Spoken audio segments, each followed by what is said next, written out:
Are you stressed? Anxious, perhaps? Constantly overthinking the happenings in life that you often find yourself lost in this endless cycle of thoughts that you've concocted for yourself of scenarios and outcomes that have little to no actual possibility of ever coming to pass.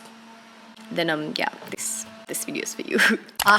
Stress and anxiety. Words that have become so versatile with the human vocabulary that the modern man can use it to describe from what seems like the most challenging things that life has to offer to the most mundane, inconsequential daily tasks. Stress and anxiety are words that are used pretty interchangeably, and the general idea is that it's used to describe a situation that might cause some sort of distress, worry, or fear of the unknown or the uncertain. But if we were really to sit down and describe it and its differences, stress is usually a response to an external challenge, whereas anxiety is more internal, caused by worry and fear.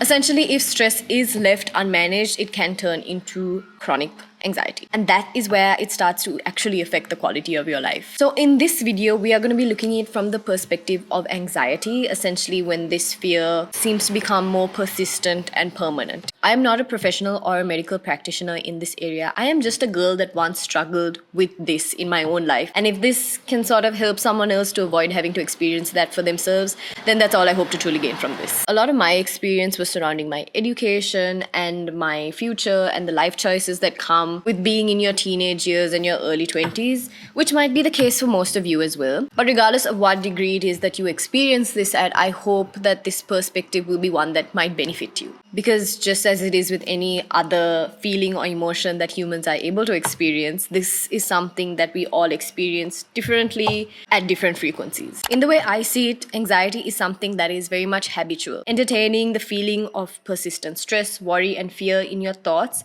conditions you to adapt to a way of thinking or a response to life that is deeply rooted in fear. So, trying to break this down in my own life, I had to look back and see where this way of thinking started to become evident in my life. And you can think about what that answer might be for you. But for me, it was around the time I started doing my O-levels and extended into my A-levels and beyond. And you might not believe this if you know me today. Growing up, especially when I was younger, I was very carefree about my education. I was more focused on sports. We did a lot of extracurricular work, and my parents were really chill about this, so I was just having a good time and I was happy to be there. But a little bit closer to when I was sitting for my O-levels, I began to take artistic swimming very seriously, and that's something that changed the trajectory of my whole life, because it is the first time that I started to realize the results that I could achieve by giving my 100% and working hard towards something that I was actually really passionate about. So I started thinking, if I can work hard at this, then I can do really well in my sport. If I study hard for my O-levels, I can get the results I want. If I do my best in my A-levels, I can get the best results, get into the best universities, the best career, the best jobs. Notice how there's a lot of I's in that sentence? Now we're kind of getting a little bit closer to what I believe the root of this whole problem is. And whether you like to admit it or not, I know I certainly didn't. This finds itself in a very self-involved way of thinking when your thoughts are consumed by me. Essentially trying to do everything on your own strength and having to come to terms with the potential thought that if nothing goes the way you plan, then you have no one else to blame than yourself, which is a massive and unnecessary burden for anybody to bear. So you continue to struggle and struggle and struggle. So you think, you analyze, you overthink, you overanalyze. You try to think of all the different outcomes so you can avoid having to experience something that might be undesirable in your opinion or the way that you've planned for your life. A little side note that I think is important to consider. I think different types of personalities respond differently to this, and my opinion is extremely biased in my own personality and my experiences, so keep that in mind. As always, please share yours in the comments below.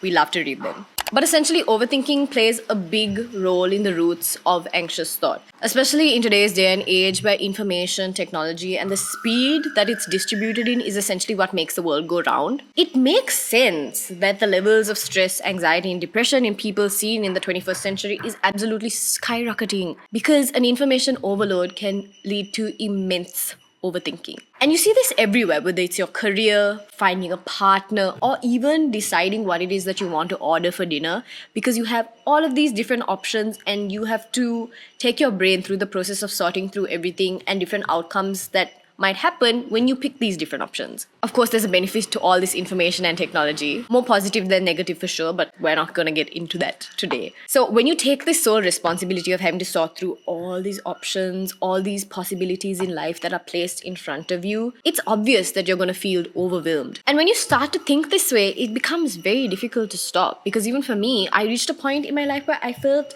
like if I wasn't constantly stressed, then I wasn't being productive enough, if that makes sense. I felt like I wasn't thinking of all the different possible outcomes or opportunities or paths that were in front of me. Because the flip side is it's not easy to stop either, because say you want to, where do these thoughts go? What do you use to replace them? It's not like you can just clear out or delete the thoughts in your brain and leave it blank. It doesn't work that way. So it's a little bit of a paradox, one that I struggled with for a long time, and it got pretty tough for me, especially during university. Again, due to no one else's fault but my own. Honestly, they were very trivial things, but they were also little things that built on each other, and it was starting to affect the way I lived my life. At one point, it seemed like nothing was working for me, but everything turned around for me one day when I heard a message in church back in October last year. Absolutely changed my life. So the sermon was preached by my spiritual father, Prophet Jerome Fernando, and the message was how to maintain a free spirit. And regardless of what your faith or spiritual stance is, I think this could be something interesting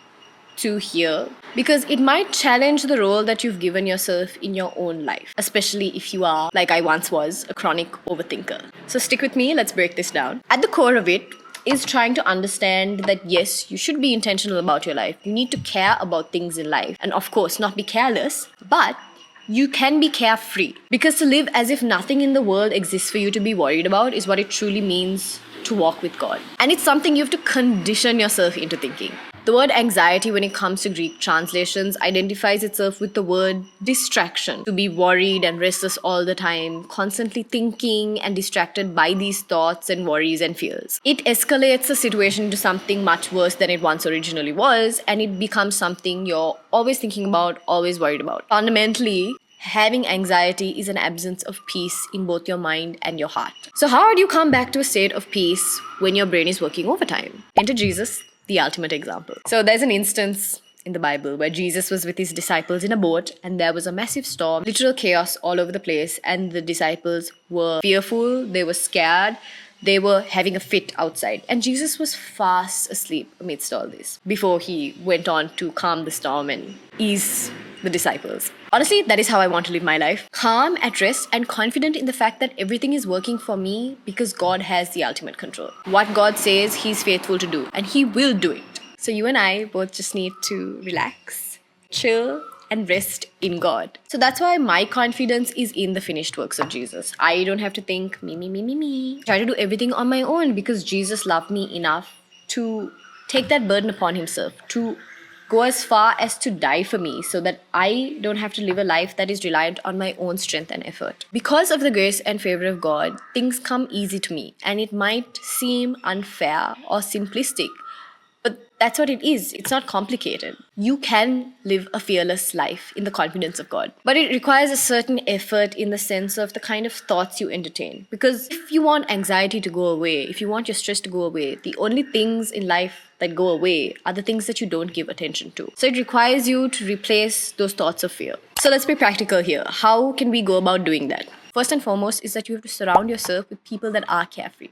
Create an environment for yourself that allows for that kind of liberation. Whether it be with the media you consume, the people you surround yourself with, the things you read, the things you hear. It's easy to have a free spirit when you surround yourself with people that are free-spirited. Next is maintaining a heart of gratitude. Like I said, this me is what gets this irrational anxiety and sense of fear going, in my opinion.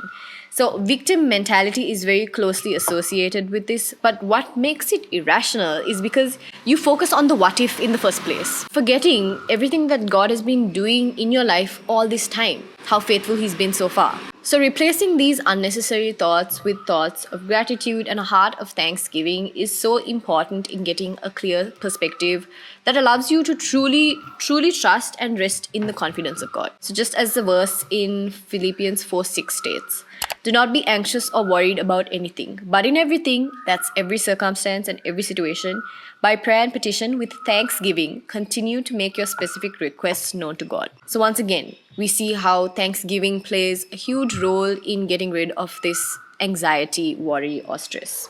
Finally, I think it has a lot to do with your walk with God, specifically in how you spend your quiet time with the Lord. So for me, spending time in prayer, just quiet time with the Lord, absorbing the word of God is what really sets my spirit straight and brings me true peace in life. Because when you're able to walk with God like that daily, you can truly live a life where nothing phases you and nothing bothers you. And this is evident through one of my favorite verses that I've mentioned in another video, 1 Peter 5:7. Casting all your cares, that's all your anxieties, your worries, your concerns, once and for all on Him.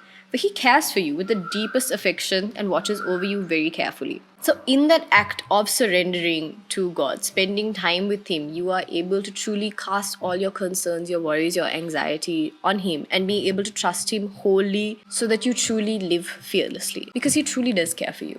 For me, it took a lot of effort and conviction to do it because it was something that going on a trip or reading a book or self-care or even adapting a new routine never did for me. Like, all of those things are good and very much necessary, but they did very little to change the state of my mind in the way that really understanding how casting my fears and cares and worries on God did for me. And it really is something that requires a lot of effort because if not, it's easy to kind of default back into that way of thinking that might put the pressure of life back onto your shoulders. So in this video, as much as I hope it helps someone else, it serves as a constant reminder to me as well to stop overthinking, overplanning, and over-controlling my own life. By putting my trust in God, I understand that my life is one of purpose, one that is predestined and preordained. I don't have to go on this journey alone, and neither do you. So when you have that kind of purpose and focus in mind, I know I definitely don't need to stress about the small stuff or whatever comes my way, honestly. And it's the same for anyone else that chooses that for themselves.